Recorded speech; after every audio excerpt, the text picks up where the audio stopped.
இந்த தூய நாளில் தொழுகைக்காக ஆயத்தத்தோடு காத்திருக்கிற பங்கு பெறுகிற அத்துணை பேரையும் ஆண்டவருடைய நாமத்திலே வாழ்த்தி வரவேற்றுக் கொள்கின்றேன். ஆண்டவர் உங்கள் ஒவ்வொருவரையும் ஆசீர்வதித்து நடத்துவாராக. நாம் எழுப்பி நின்று ஆண்டவரை நோக்கி வேண்டுதல் செய்வோம்.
எங்களை சீடர்களாக தெரிவு செய்திருக்கிற ஆண்டவரே, சீடத்துவத்தின் மதிப்பினை குறித்து புரிந்து கொள்ள இந்த தூய நாளை தந்திருக்கிறீர்.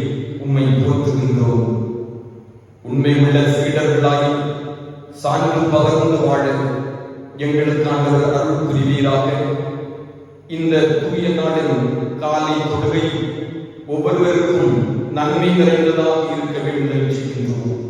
காணொலி வாயிலாக இந்த ஆராதனையில் பங்கு வருகிற அத்துணை பேரை அன்று ஆசீர்வதிக்க வேண்டும் என்று இறைமைந்தன் இயேசு கிறிஸ்து வாயிலாக வேண்டுகிறோம்.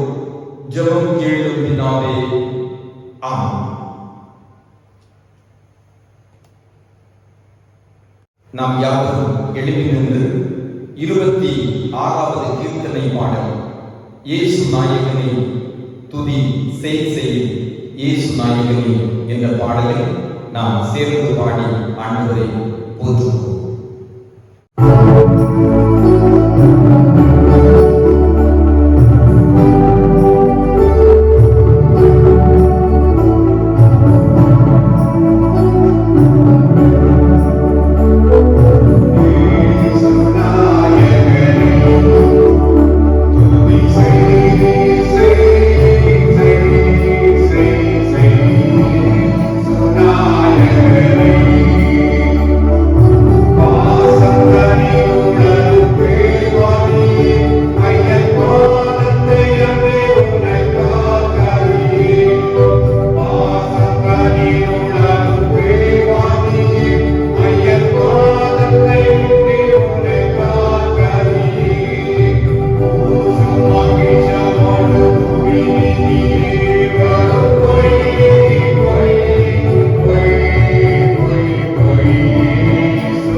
Amen.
கர்த்தரை நான் எக்காலத்திலும் ஸ்தோத்திரிப்பேன். அவர் துதி எப்போதும் என் வாயில் இருக்கும்.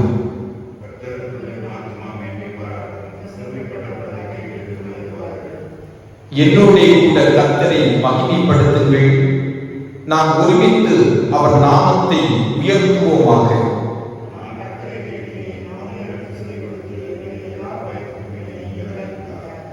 அவர்கள் அவரை நோக்கி பார்த்து பிரகாசமடைந்தார்கள். அவர்கள் முகங்கள் வெட்கப்படவில்லை.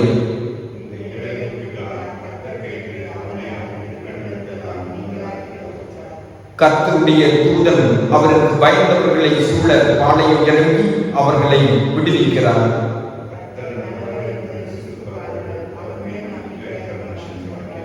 கர்த்தருடைய பரிசுத்தவான்களே, அவருக்கு பயந்திருங்கள்.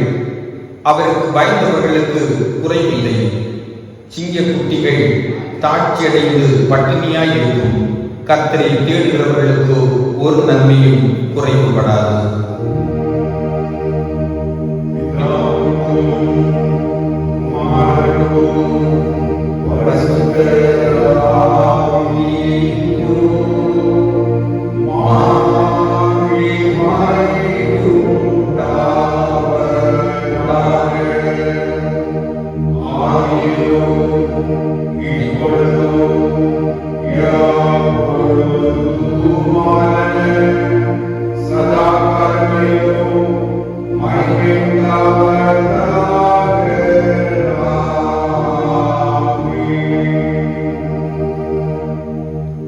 கடவுளின் திருமுன்னிலையில் நாம் முழந்தாள்படியிட்டு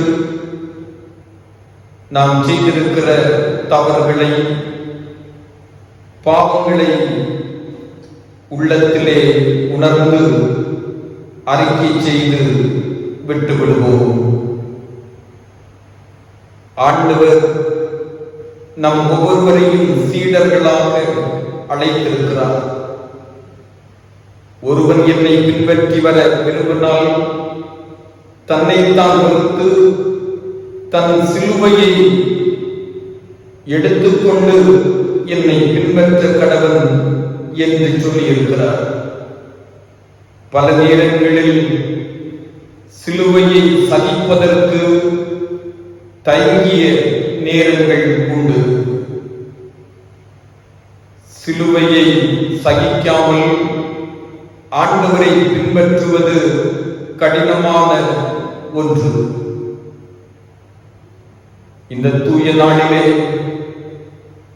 சீடர்களாக இருப்பதற்கு அழைக்கப்பட்டிருக்கிற நாம் பல நேரங்களில் உலகத்தின் சிற்றின்பங்களை நாடிக்கொண்டிருக்கிறோம்.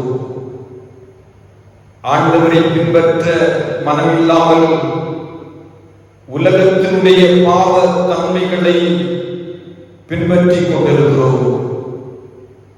உலகத்திலே இருக்கக்கூடிய பாவத்தன்மைகளான பிறரை ஏற்றுக்கொள்ள மனமில்லாமை, பெருமையோடு கூட வாழ்தல், புறம் கூறுதல், ஆண்டவருக்கு பிரியமில்லாத வழிகளில் நடத்தல், மற்றவர்களுக்கு வேதனையை கொடுக்கிற அனுபவத்தோடு செல்லுதல், இவைகள் நம் வாழ்விலே இருக்குமேயானால் சீடர்களாக நாம் தொடர்வதற்கு தகுதி இல்லாதவர்கள். பாவம் நம்மை துரத்தி கொண்டிருக்கிற வேளையிலே பரிசுத்தராகிய கடவுள் நம்மை அன்போடு கூட அழைக்கிறார். எங்கே ஓடுவேன், பாதகன் ஆனேன் என்ற உணர்வோடு ஆண்டவருடைய கரங்களில் அர்ப்பணித்து வேண்டுதல் செய்வோம்.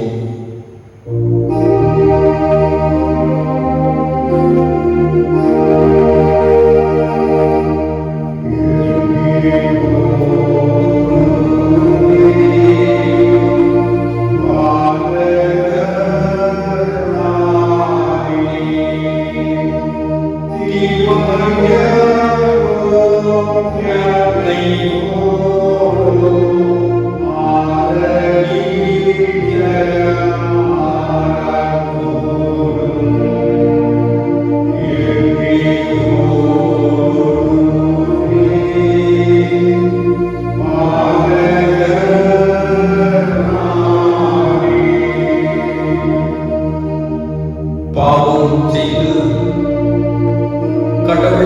மகிமையை இழந்து போகிற வேளையிலும் அன்புள்ள கடவுள் அன்போடு கூட நம்மை கண்ணோக்குகிறார். மகனே, மகளே, பாவத்தை நான் வெறுத்தாலும் பாவியை வெறுப்பது இல்லை. உங்களுக்காக ரத்தம் சிந்தினேன், சிலுவையை சகித்தேன், உன்னை அன்போடு ஏற்றுக்கொள்வேன் என்று நம்மை அன்போடு ஏற்றுக்கொள்ளுகிறார். அவருடைய கரங்களில் அர்ப்பணித்து சொல்வோம்.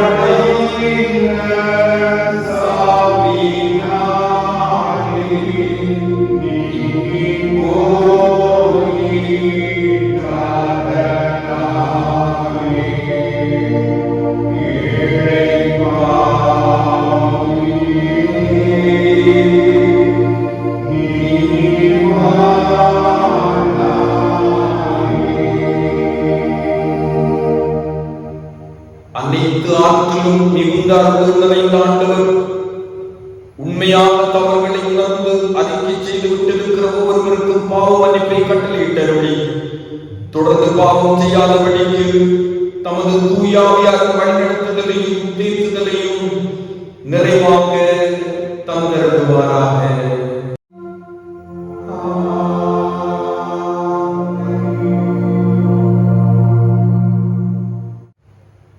ஆண்டவரை நன்றியோடு துதிக்கும்படிக்கு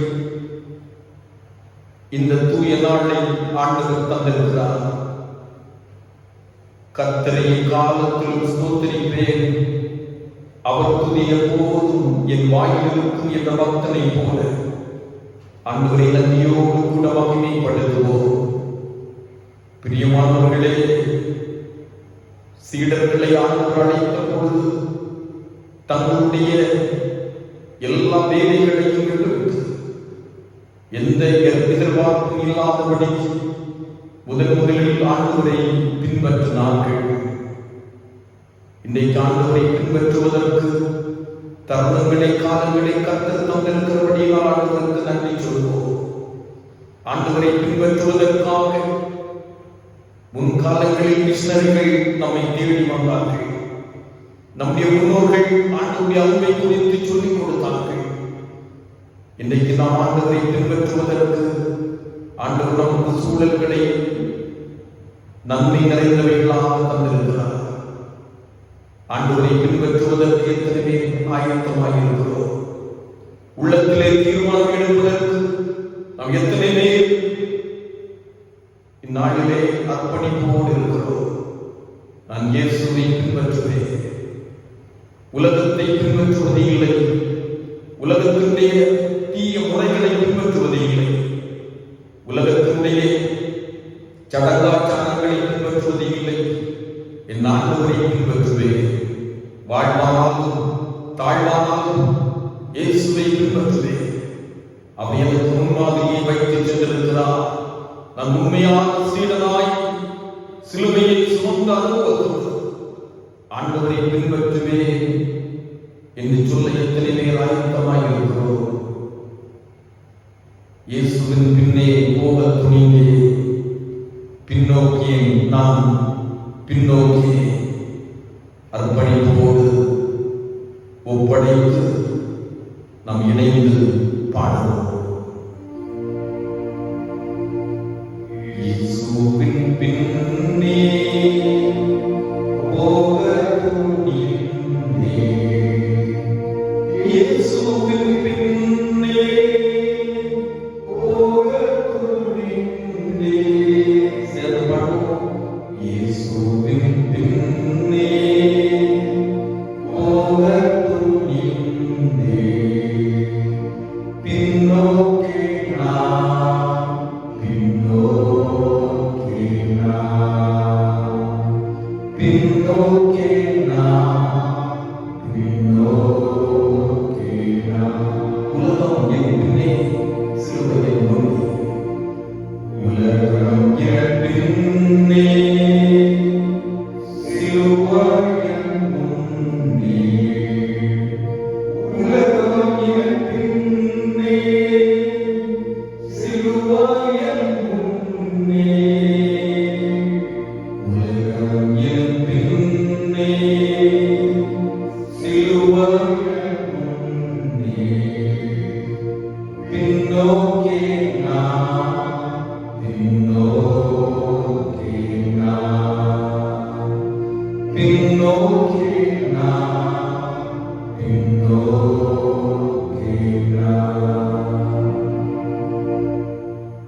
ஆண்டவருடைய கரங்களில் அர்ப்பணித்திருக்கிற நாம் நமது ஆண்டவர் இயேசு கிறிஸ்து நமக்கு சொல்லிக் கொடுத்த வேண்டுதலை இணைந்து ஏறெடுப்போம். பரமண்டலங்களில் இருக்கிற எங்கள் பிதாவே, உம்முடைய நாமம் பரிசுத்தப்படுவதாக, உம்முடைய ராஜ்யம் வருவதாக, உம்முடைய சித்தம் பரமண்டலத்திலே செய்யப்படுகிறது போல பூமியிலேயும் செய்யப்படுவதாக. எங்களுக்கு வேண்டிய ஆகாரத்தை இன்று எங்களுக்கு தாரும். எங்கள் கடனாளிகளுக்கு நாங்கள் மன்னிக்கிறது போல எங்கள் கடன்களை எங்களுக்கு மன்னி. எங்களை சோதனைக்குள் பிரவேசிக்க பண்ணாமல் தீமையிலிருந்து எங்களை ரட்சித்துக் கொள்ளும். ராஜ்யம், வல்லமை, மகிமை என்று நேற்றும் உம்முடையவைகளே. ஆமென். உட்காருங்கள். இப்பொழுது இந்நாளுக்குரிய திருமறை பாடத்தை படிக்க கேட்போம். படிக்கும்படியாக கொடுக்கப்பட்ட வேத பகுதி மார்க் எழுதின சுவிசேஷம் 10வது அதிகாரம் வசனங்கள் 35 முதல் 45 வரை. மார்க் 10வது அதிகாரம் 35 முதல் 45 வரை. அப்பொழுது செபதேயுவின் குமாரனாகிய யாக்கோபும் யோவானும் அவரிடத்தில் வந்து, போதகரே, நாங்கள் கேட்டுக்கொள்ளப் போகிறதை நீர் எங்களுக்கு செய்ய வேண்டும் என்று விரும்புகிறோம் என்றார்கள். அவர் அவர்களை நோக்கி, நான் உங்களுக்கு என்ன செய்ய வேண்டும் என்று விரும்புகிறீர்கள் என்று கேட்டார். அதற்கு அவர்கள், உமது மகிமையிலே எங்களில் ஒருவனும் உமது வலது பாரிசத்திலும் ஒருவன் உமது இடது பாரிசத்திலும் உட்கார்ந்திருக்கும்படி எங்களுக்கு அருள் செய்ய வேண்டும் என்றார்கள். இயேசு அவர்களை நோக்கி, நீங்கள் கேட்டுக்கொள்கிறது என்னது என்று உங்களுக்கே தெரியவில்லை. நான் குடிக்கும் பாத்திரத்தில் நீங்கள் குடிக்கவும், நான் பெரும் ஸ்நானத்தை நீங்கள் பெறவும் உங்களால் கூடுமா என்றார். அதற்கு அவர்கள், கூடும் என்றார்கள். இயேசு அவரை நோக்கி, நான் குடிக்கும் பாத்திரத்தில் நீங்கள் குடிப்பீர்கள், நான் பெறும் ஸ்தானத்தையும் நீங்கள் பெறுவீர்கள். ஆனாலும் என் வலது பாரிசத்திலும் என் இடது பாரிசத்திலும் உட்கார்ந்திருக்கும்படி எவர்களுக்கு ஆயத்தம் பண்ணப்பட்டிருக்கிறதோ அவர்களுக்கே அல்லாமல் மற்றவர்களுக்கும் அதை அருள்வது என் காரியம் இல்லை என்றார். மற்ற 10 பேரும் அதை கேட்டு யாக்கோபின் மேலும் யோவானின் மேலும் எரிச்சல் ஆனார்கள். அப்பொழுது இயேசு அவர்களை விட்டு வர செய்து, புறஜாதியாருக்கு அதிகாரிகளாக எண்ணப்பட்டவர்கள் அவர்களை இருமாப்பாய் ஆளுகிறார்கள் என்றும், அவர்களில் பெரியவர்கள் அவர்கள் மேல் கடினமாய் அதிகாரம் செலுத்துகிறார்கள் என்றும் நீங்கள் அறிந்திருக்கிறீர்கள். உங்களுக்குள்ளே அப்படி இருக்கலாகாது. உங்களில் எவனாகிலும் பெரியவனாய் இருக்க விரும்பினால் அவன் உங்களுக்கு பணிவிடைக்காரனாய் இருக்க கிடையாது. உங்களில் எவனாகிலும் முதன்மையான இருக்க விரும்பினால் அவன் எல்லாருக்கும் ஊழியக்காரனாய் இருக்க கிடையாது. அப்படியே மனுஷகுமாரனும் ஊழியம் கொள்ளும்படி வராமல் ஊழியம் செய்யவும் அநேகரை மீட்கும் பொருளாக தம்முடைய ஜீவனை கொடுக்கவும் வந்தார் என்றார். படிக்க வேண்டிய வேத பகுதி படித்து முடிந்தாயிற்று.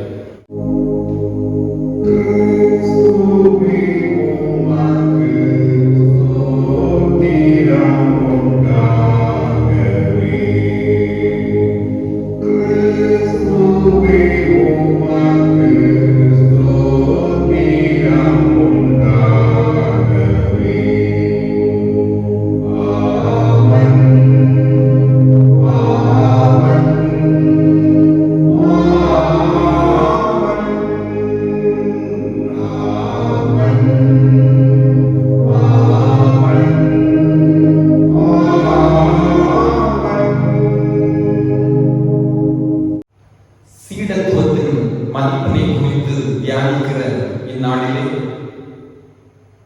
இயேசு கிறிஸ்துவின் நல்ல சீடராகவும் விசுவாசத்தில் முன்னடப்போம் என்ற பாடலை சிறப்பு பாடலாக கரங்களை தட்டி சேர்ந்து பாடி சீடத்துவத்தினுடைய தன்மைகளை புரிந்து கொள்வோம்.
நன்மைகளை தந்து நடத்துகின்ற அன்பு நிறைந்த எங்கள் ஆண்டவரே, இந்த தூய நாளின் காலை வேளைக்காக ஆண்டவருக்கு நன்றி சொல்கின்றோம்.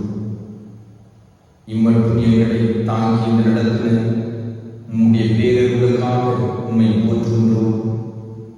இப்பொழுதும் விசுவாச வீட்டாராகிய நாங்கள் அனைவரும் இணைந்து எங்களது நன்மைகளுக்காய், நாட்டின் நன்மைகளுக்காக ஜெபிப்பதற்கு இந்த வேளையை தந்திருக்கிறீர்.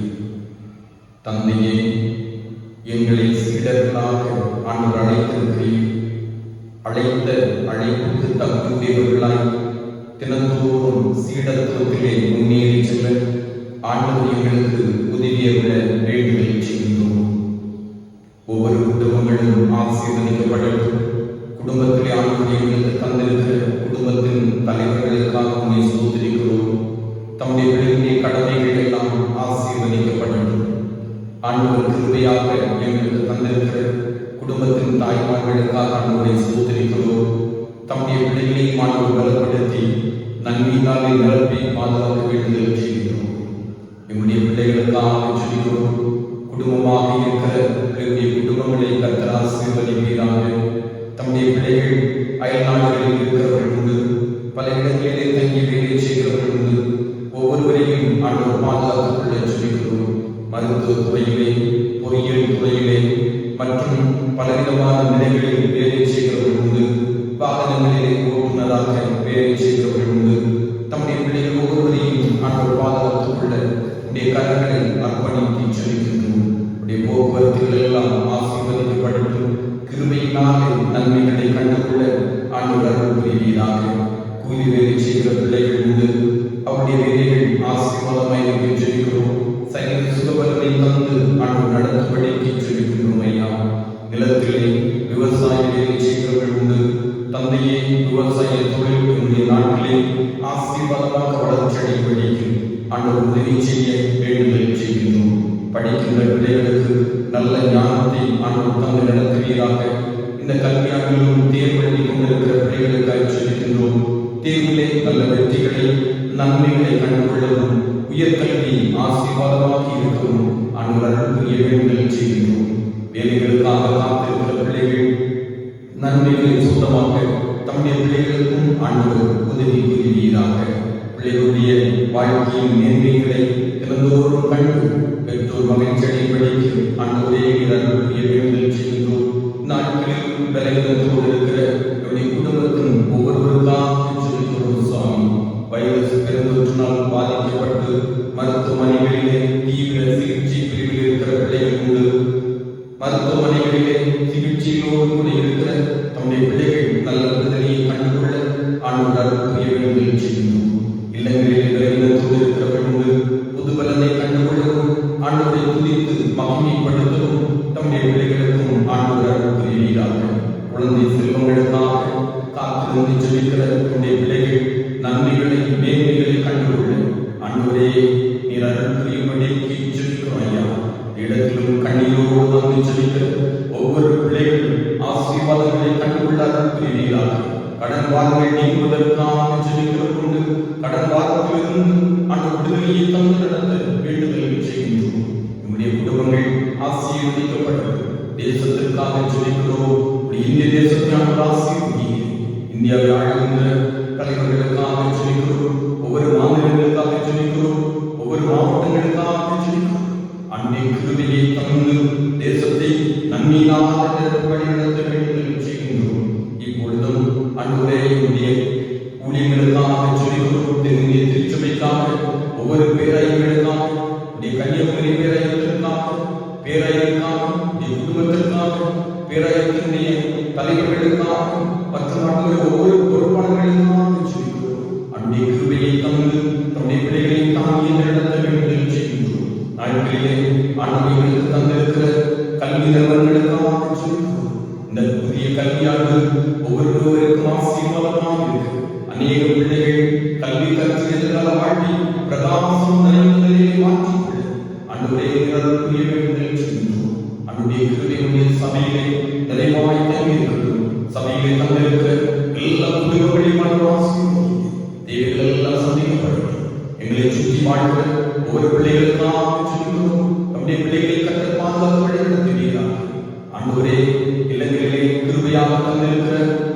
உயிரினங்களுக்காய் மிருக ஜீவன்களுக்காக ஜெபிக்கிறோம். அவைகளை பாதுகாத்து எங்களுக்கு ஆசீர்வாதத்தை பெருக செய்யும்படி ஜெபிக்கிறோம். நாங்கள் பரிசுத்தத்தோடு சீடத்துவத்திலே முன்னேறி எங்களுக்கு உதவி செய்கிறார். நாங்கள் வசனத்திற்காக காத்திருக்கிறோம்.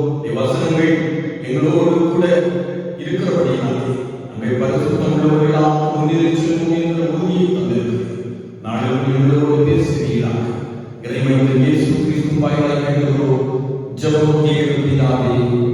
ஆமென்.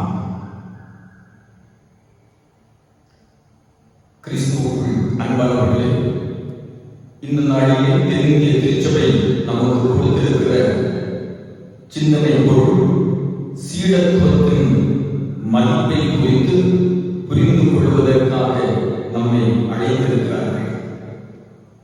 ஆண்டவருடைய சீடர்களாக இந்த உலகத்திலே நாம் வாழ வேண்டும் என்பதுதான் நமது ஆண்டவருடைய எதிர்பார்ப்பு. நாம் எல்லாரும் சீடர்களாக ஆண்டவருடைய பிள்ளைகளாய் இந்த உலகத்திலே முன்னேறி செல்ல வேண்டும்.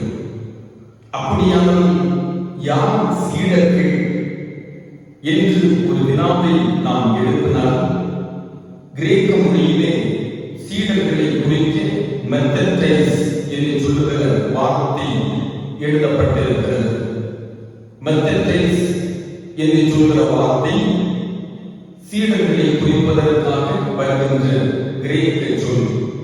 இந்த மெத்தடைஸ் என்கிற சொல்லிலிருந்து மேத்தமெட்டிக்ஸ் என்று சொல்லுகின்ற கணிதத்தை குறிக்க வருகின்ற சொல்லும் வருகிறது. அப்படியானால் கணிதம் என்று சொன்னால் வாய்ப்பாடுகளுக்கும் வரையறைகளுக்கும் உட்பட்டதுதான் கணிதம். சீடன் என்பவர் வாய்ப்பாடுகளுக்கும் வரைமுறைகளுக்கும் உட்பட்டவராக இருக்க வேண்டும். அவர்கள்தான் சீடர்கள். ஆங்கிலத்திலே டிசைபிள்ஷிப் என்று சொல்லக்கூடிய வார்த்தை சீடர்களை குறிப்பதற்காக வருகிறது. இந்த டிசைபிள்ஷிப் என்ற வார்த்தையிலிருந்து டிசிப்ளின் என்று சொல்லக்கூடிய வார்த்தை வருகிறபடியினால் ஒழுக்கம் நிறைந்தவர்களாய் இருப்பவர்கள் தான் சீடர்கள். எப்படி வாழ்வது என்பது கிறிஸ்தவம் அல்ல, இப்படிதான் இருக்க வேண்டும் என்ற வரைமுறைக்கு உட்பட்டு வாழ்வதுதான் கிறிஸ்தவம் என்பதை நமக்கு கற்றுத் தருகிறது. அப்படியானால் இந்த சீடத்துவத்தினுடைய மதிப்பு என்ன? சீடத்துவத்தினுடைய மதிப்பை நாம் புரிந்து கொள்ள வேண்டும். வேதத்திலே பழைய பாட்டை படிக்கும் பொழுது பலர் தங்களுக்கு சீடர்களை வைத்திருக்கிறார்கள், பலருக்கு சீடர்கள் இருந்திருக்கிறார்கள். இயேசு கிறிஸ்துவும் மார்க்கு 3ஆம் அதிகாரம் 14-15 வசனங்களிலே அவர் தம்மோடு கூட இருக்கவும் அவர் 12 பேரை தெரிந்து கொண்டார். அவர்கள் பிரசங்கம் பண்ணி பிசாசுகளை துரத்தும்படிக்கு அவர்களுக்கு அதிகாரம் கொடுத்தார். 12 பேரை ஆண்டவர் தம் சீடர்களாக தெரிந்து கொண்டிருக்கிறார். இன்றைக்கு நாம் ஒவ்வொருவரும் ஆண்டவருடைய சீடர்களாக இருக்கிறோம். சீடர்கள் என்றால் நாம் வரைமுறைக்கும் வாய்ப்பாடுகளுக்கும் உட்பட்டவர்களாக இருக்க வேண்டும். பரிசுத்த சிந்தையோடு முன்னேறுவதற்காக ஆண்டவர் அழைத்திருக்கிறார். இந்த சீடர்களை ஆண்டவர் எதற்காக தெரிந்து கொண்டிருக்கிறார்? இறை அரசுக்கு உரியவர்களாய், பிறகு இறையரசுக்கு உரியவர்களாய் மாற்றுவதற்கு ஆண்டவர் தெரிவு செய்திருக்கிறார். முதலாவது சீடர்கள் இறையரசுக்குரியவர்களாய் இருக்க வேண்டும். அதன் பிற்பாடு சீடர்கள் பிறரை இறையரசுக்குரியவர்களாக மாற்ற வேண்டும். இதை ஆண்டவர் கற்றுத் தந்திருக்கிறார். பிரியமானவர்களே, அப்படியானால் இந்த சீடத்துவத்தினுடைய மதிப்பு என்ன? சீடத்துவத்திற்கு என்ன மதிப்பு இருக்கிறது என்பதை புரிந்து கொள்வதற்காக நாம் அழைக்கப்படுகின்றோம். நாம் வாசிக்க கேட்க மார்க்கு எழுதிய நற்செய்தி நூலை படிக்கும் பொழுது மார்க்கு எழுதிய நற்செய்தி நூல் 10வது பிரிவிலே நாம் படித்தால் 35வது வசனம் சொல்கிறது, செபதேயுவின் குமாரராகிய யாக்கோபும் யோவானும் இயேசுவிடத்தில் வந்து, போதகரே, நாங்கள் கேட்டுக்கொள்ள போகிறதை நீர் எங்களுக்கு செய்ய வேண்டும் என்று விரும்புகிறோம் என்றார்கள். அவர் அவர்களை நோக்கி, நான் உங்களுக்கு என்ன செய்ய வேண்டும் என்று விரும்புகிறீர்கள் என்று கேட்டார்.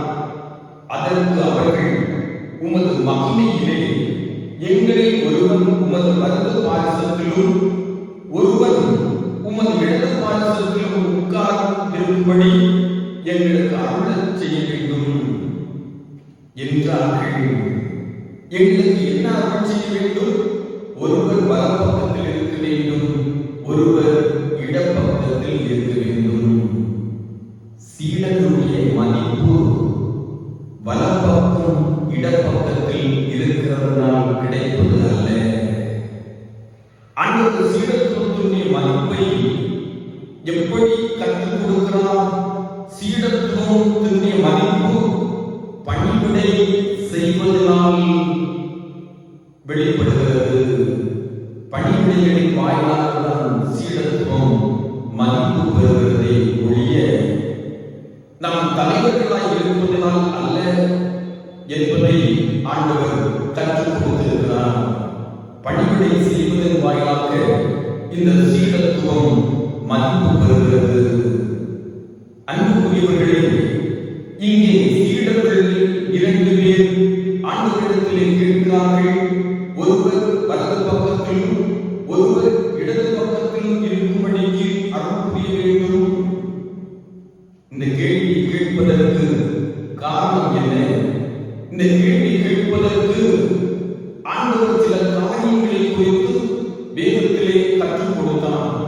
இந்த கேள்வி கேட்க முதலாவது காரணம் மத்தேயு 19வது அதிகாரம் 27வது வசனத்தில் பேதுரு இயேசுவினிடத்திலே, நாங்கள் எல்லாவற்றையும் விட்டுவிட்டு உம்மை பின்பற்றி வந்தோம், எங்களுக்கு என்ன கிடைக்கும்?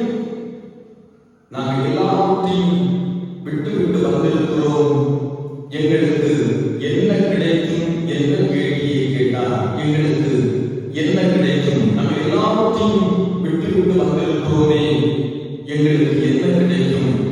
அதற்கு ஆண்டவர் சொன்ன பதில் என்ன? மத்தேயு 19ஆம் அதிகாரம் 28வது வசனத்தில், 12 மக்கள் குலத்தவர்க்கும் நடுவராய் நீங்கள் அரியணையிலே வீற்றிருப்பீர்கள். ஆண்டவர் அதைதான் சீடர்களுக்கு சொல்லிக் கொடுத்தார்.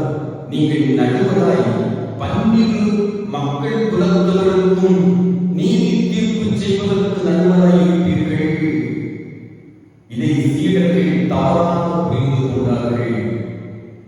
சீடர்கள் என்ன நினைத்தார்கள்? நியாயம் தீர்ப்பதற்கு அவரோடு கூட நாங்கள் இருக்க வேண்டும், அதுதான் சீடத்துவத்தினுடைய மதிப்பு, நாங்கள் வலப்பக்கமும் இடப்பக்கமும் இருக்க வேண்டும் என்று கேட்டார்கள். ஆனால் ஆண்டவர் கற்றுக் கொடுத்தது, 12 கோத்திரங்களையும் நீங்கள் நீதி செய்வீர்கள் என்று சொல்வதனுடைய பொருள் என்ன? அரசாட்சியை குறித்து ஆண்டவர் சொல்லவில்லை, இறையரசுக்குரிய ஆட்சியை குறித்து சொன்னார். இறையரசுக்குரிய ஆட்சி எப்படி இருக்கும்? இஸ்ரவேலிலே அரசாட்சி வருவதற்கு முன்னால் நியாயாதிபதிகள் அல்லது நீதி தலைவர்கள் ஆட்சி செய்து கொண்டிருந்தார்கள். அவர்களுக்கு அரண்மனை இல்லை, அவர்களுக்கு அடியாட்கள் இல்லை, அவர்களுக்கு ஒருவேளை உதவிகளை செய்வதற்கு என்று ஒரு பெரிய தொண்டர் படையை வைத்திருக்கவில்லை. அவர்களுக்கு போர் கருவிகளும் அதிகமாக அவர்கள் வைக்கவில்லை, படைபலத்தையும் அதிகரிக்கவில்லை. அவர்கள் ஆண்டவர் கொடுக்கிற அனுபவத்திலே நீதி செய்து நடத்தினார்கள். இதுதான் இந்த வசனம் நமக்கு கற்றுக் கொடுக்கிறது. ஆண்டவர் சொல்லுகிறார், நீங்கள் 12 குலத்தவரையும் நியாயம் தீர்ப்பீர்கள் என்று சொல்லும்போது அன்றைய சீடர்கள் என்ன புரிந்து கொண்டார்கள்? நாங்கள் ராஜாக்களாக இருப்போம். ஆண்டவர் ராஜாக்களாக இருக்க சொல்லவில்லை, நியாயாதிபதிகளாக, அரண்மனை இல்லாத அல்லது ராணுவம் ஒரு அனுபவத்தை ஆண்டவர் கற்றுக் கொடுத்தார். அதுதான் இறை ஆட்சியினுடைய அனுபவம். சீடத்துவத்தினுடைய மதிப்பு என்று சொல்வது பணிகளை செய்வதிலே இருக்கிறது. நீதி தலைவர்கள் மக்களுடைய தேவைகளை சந்திக்க அவர்களுக்காக பணிகளை செய்தார்கள். அவர்களை பல விரோதிகளில் இருந்து காப்பாற்றினார்கள். இதைத்தான் கிதியோன் செய்தார். எனவேதான் இந்த நீதி தலைவர்கள் செய்ததை போல நீங்கள் எப்படி செய்ய வேண்டும்? மற்றவர்களுக்கு பணிகளை செய்யுங்கள். பணிகளின் வாயிலாக இந்த சீடத்துவம் மதிப்பு பெறுகிறது.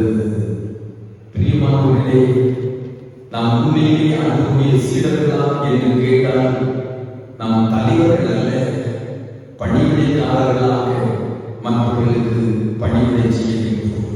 யார் யார் தேவையோடு இருக்கிறார்களோ அவர்களுக்கு பணிவிடைகளை செய்ய வேண்டும். இந்த பணிவிடையின் வாயிலாக சீடத்துவம் மதிப்பு பெறுகிறது. இன்றைக்கு கிறிஸ்தவம் ஏன் நிமிர்ந்திருக்கிறது என்றால் மிஷனரிகள் அதிகாரம் செலுத்துவதற்காக வரவில்லை, பணிவிடை செய்வதற்காக வந்தார்கள். பாதிக்கப்பட்ட மக்களை தெரிவு செய்து அவர்களுக்கு உதவிகளை செய்தார்கள். பணிவிடையின் வாயிலாக சீடத்துவம் மதிப்பு பெறுகிறது. இரண்டாவதாக சீடத்துவம் எதனால் மதிப்பு பெறுகிறது? ஆண்டவர் தன்னுடைய வலது பக்கத்தில் இடது பக்கத்தில் இருக்க வேண்டும் என்று கேட்டவர்களிடத்திலே இன்னொரு காரியத்தை நினைவுபடுத்தினார். மார்க்கு 10ஆம் அதிகாரம் 38வது வசனம் சொல்கிறது, இயேசு அவர்களை நோக்கி, நீங்கள் கேட்டுக்கொள்கிறது இன்னது என்று உங்களுக்கு தெரியவில்லை? நான் குடிக்கும் பாத்திரத்தில் நீங்கள் குடிக்கவும் நான் பெறும் ஸ்நானத்தை நீங்கள் பெறவும் உங்களால் கூடுமா என்று கேட்டார். இரண்டாவது ஆண்டவருடைய சீடத்துவத்தை குறித்த பதில் பாடுகளின் வாயிலாக சீடத்துவம் மதிப்பு பெறுகிறது. முதலாவது சொன்னேன், பணிவிடைகளின் வாயிலாக சீடத்துவம் மதிப்பு பெறுகிறது. இரண்டாவதாக பாடுகளின் வாயிலாக சீடத்துவம் மதிப்பு பெறுகிறது. சீடர்களிலே 2 பேர் கேட்டார்கள், வலது பக்கத்திலும் இடது பக்கத்திலும் எங்களுக்கு இடம் தர வேண்டும். உண்மையிலேயே வலது பக்கத்திலும் இடது பக்கத்திலும் இயேசுவுக்கு யார் இருந்தார்கள்? சிலுவையிலே அடிக்கப்பட்டிருந்த பொழுது 2 குற்றவாளிகள் வல பக்கத்திலும் இடப்பக்கத்திலும் இருந்தார்கள். ஆனால் இப்பொழுது ஆண்டவர் முன்கூட்டியே சொல்கிறார், அந்த வல பக்கம் இடது பக்கம் என்ற புரிதல் உங்களுக்கு நல்லது அல்ல. சீடத்துவம் அதன் வாயிலாக மதிப்பு கொடுப்பது இல்லை, பாடுகளின் வாயிலாக மதிப்பு பெறுகிறது. அந்த பாடு, நான் குடிக்கின்ற பாத்திரம், இந்த பாத்திரம் எப்படிப்பட்டது? பொதுவாக இஸ்ரவேல் ஜனங்கள் துன்பங்களை பாத்திரத்தின் வாயிலாக புரிந்து கொண்டார்கள். தத்தளிப்பின் பாத்திரம், பாடுகளின் பாத்திரம். எனவேதான் ஆண்டவர் சொல்கிறார், அந்த பாடுகளின் பாத்திரத்தை நீங்கள் பங்கு பெற முடியுமா? மத்தேயு 26ஆம் அதிகாரம் 39வது வசனத்திலே ஆண்டவர் சொன்னார், இந்த பாத்திரம் என்னை விட்டு நீங்கள் கூடுமானால் நீங்கள் என் சித்தத்தின்படி அல்ல, அந்த துன்ப கிண்ணத்தை நான் பருக வேண்டும். சீடன் என்பவர் யார்? அந்த துன்ப பாத்திரத்தில் பங்கு பெறுவதற்கு பரிசுத்த நற்கருணை ஆராதனையிலே பங்கு பெறும்போது, நம் கிண்ணத்திலே பங்கு பெறும்போது துன்புறுவதற்காக ஆண்டவரோடு என்னை ஒப்புக் கொடுக்கிறேன் என்ற உணர்வு நமக்கு தேவை. சீடத்துவம் எப்போது மதிப்பு பெறுகிறது? பாடு அனுபவிக்கும் போது மதிப்பு பெறுகிறது. ஆண்டவர் சொன்னார், நான் உலகக்கூடிய ஒரு ஸ்நானம், இதை உங்களால் எடுக்க முடியுமா? அந்த ஸ்நானம் என்ன? மரணத்தினுடைய நான் பிரவேசிக்கிறேன். இந்த மரணம் எனக்குரிய மரணமாக இருந்தாலும் அநேக மக்கள் மீட்பு பொருளாய் மீட்படைவதற்காக என்னை கொடுக்கிறேன். அந்த சீடத்துவத்தினுடைய மதிப்பு பாடுகளின் வாயிலாக மதிப்பு பெறுகிறது. பிரியமானவர்களே, இந்த காலங்களில் இந்த இரண்டு கேள்விகளை கேட்டு பார்ப்போம். நான் உண்மையான சீடனாய் இந்த உலகத்திலே இருப்பதற்கு தகுதியுடையவராக இருக்கிறேனா? நான் பணிவிடைகளின் வாயிலாக சீடத்துவத்தை வெளிப்படுத்துகிறேனா? நான் பாடங்களை அனுபவித்து இதன் வாயிலாக சீடத்துவத்தை வெளிப்படுத்துகிறேனா? இன்னைக்கு பாடங்களை அனுபவிப்பதற்கு நாம் தயங்குகிறோம். பிரியமானவர்களே, எத்தனையோ மிஷனரிகள் இங்கு வந்தார்கள், பாடல்களை பஞ்சுமத்தியை போல ஏற்றுக்கொண்டார்கள். இன்றைக்கு பாடல்களின் முன்னே கிறிஸ்தவம் பயணப்பட்டுக் கொண்டிருக்கிறது. ஏதோ கிறிஸ்தவம் என்று சொல்வது பஞ்சுமத்தியை படுக்கிற அனுபவம் அல்ல, ரோஜா மலர்களை படுக்கிற அனுபவம் அல்ல, ரோஜா மக்களில் நடந்து செல்கிற அனுபவம். பாடல்களோடு கிறிஸ்தவம் அவருடைய சீடத்துவம் மதிப்பு வருகிறது. இதை ஆண்டவர் கற்றுக் கொடுத்த பிற்பாடு சீடருடைய வாழ்க்கையிலே மாற்றம் வந்தது. சீடர்கள் பாடலை அனுபவிப்பதற்காய், பணிவிடை செய்வதற்காய் தங்களை ஒப்புக் கொடுத்தார்கள். எத்தனையோ சீடர்கள் இரத்த சாட்சியை மறைத்தார்கள். பாடலை வைப்பதற்காக ஒப்புக் கொடுத்தவர்கள் இரத்த சாட்சிகளானார்கள். நன்மையுடையவர்களே, சீடத்துவத்தினுடைய மதிப்பு ஏதோ பெருமைப்படுவதற்கல்ல, ஏதோ தலைவன் தலைவி என்று அமர்வதற்கல்ல, இல்லை நான் பெரியவர் என்று நினைப்பதற்கல்ல, பணிவிடை கொள்வதற்கல்ல. சீடத்துவம் பாடலின் வாயிலாக மதிப்பு வருகிறது. சீடத்துவம் பணிவிடைகளின் வாயிலாக மதிப்பு வருகிறது. இந்த சீடத்துவத்தை உலகத்திலே வெளிப்படுத்துவோம். உண்மையுள்ள சீடர்களாய் உலகத்திலே செல்வோம். தேவையோடு இருக்கிற மக்களுக்காக பாடங்களை அனுபவிக்க நம்மை ஒப்புக் கொடுப்போம். பணிவிடை செய்வதற்காக நம்மை ஒப்புக் கொடுப்போம். ஆண்டவருடைய பணிவிடையின் உச்சக்கட்டம் தன்னுடைய பரிசுத்தம் உள்ள கருத்தினால் பாவம் நிறைந்த சீடருடைய கால்களை கடந்தார். அப்படி கழுவுவதனால் அழுக்கு படைந்த சீடருடைய பாதங்களின் அழுக்குகள் அவருடைய பரிசுத்த கரத்திலே அப்பிக்கொண்டன. அதிகாரம் ஏற்றுக்கோங்க. நன்மையுடையவர்களே, மற்றவர்களுக்காக பணிவிடை செய்வோம், பாடுகளை ஏற்றுக்கொள்வோம். இதன் வாயிலாக உண்மையான சீடர்களால் முன்னேறி செல்வோம். ஆண்டவர் உங்களையும் உங்கள் குடும்பங்களையும் ஆசீர்வதிப்பாராக. ஆமென்.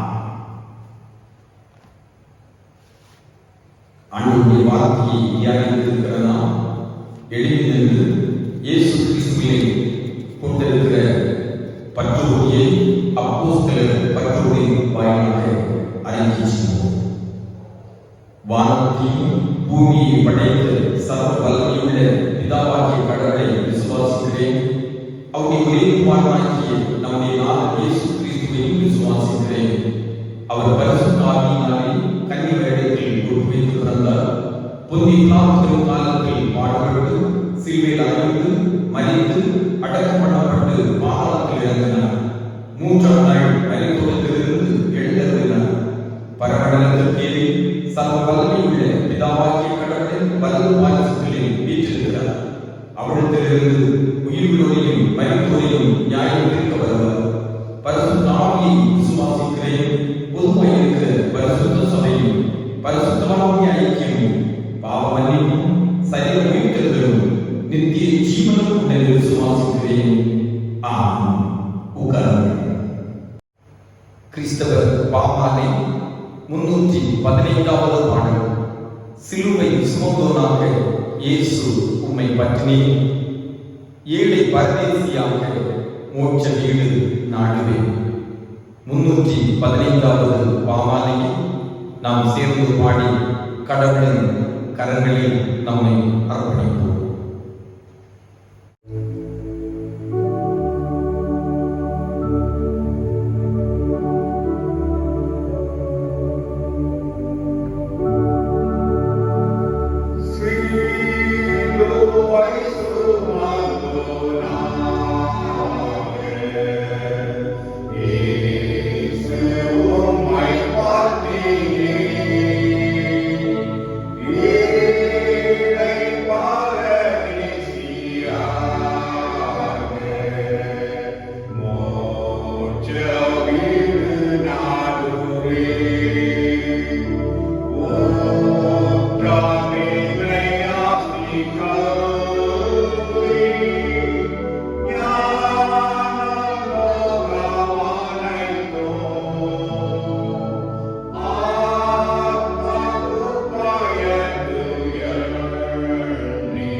பணிவிடை செய்வதன் வாயிலாக சீடத்துவம் மதிப்பு பெறுகிறது.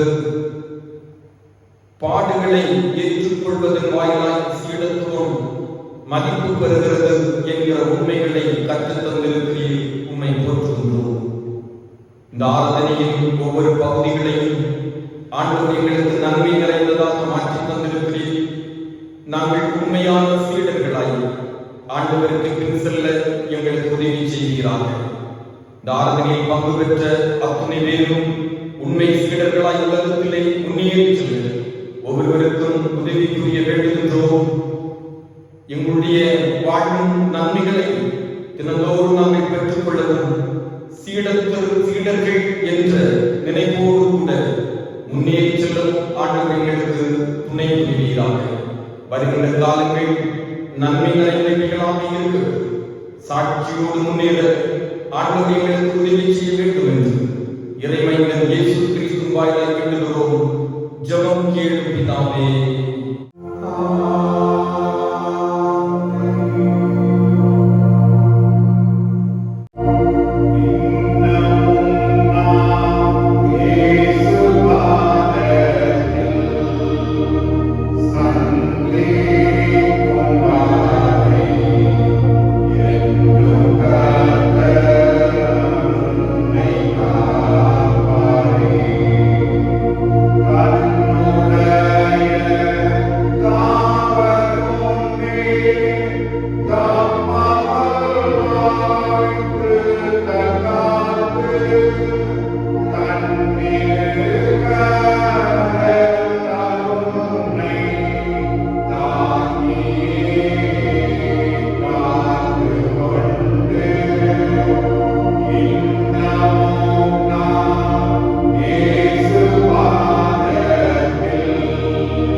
ஆண்டவர் மீட்பருமாயிருக்கிற இயேசு கிறிஸ்துவின் அருளும் கடவுளுடைய அன்பும் தூய ஆவியாரின் வழிநடத்துதலும் சிநேகமும் நம் அனைவரோடும் நம்முடைய சீடத்துவ வாழ்வோம் சதா காலங்களிலும் தங்கியிருப்பதாக.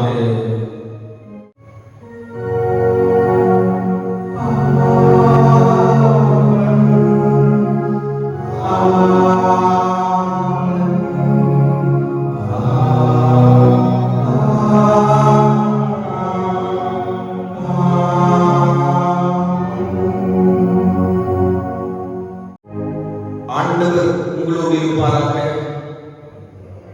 சமாதானத்தோடு சென்று வாருங்கள்.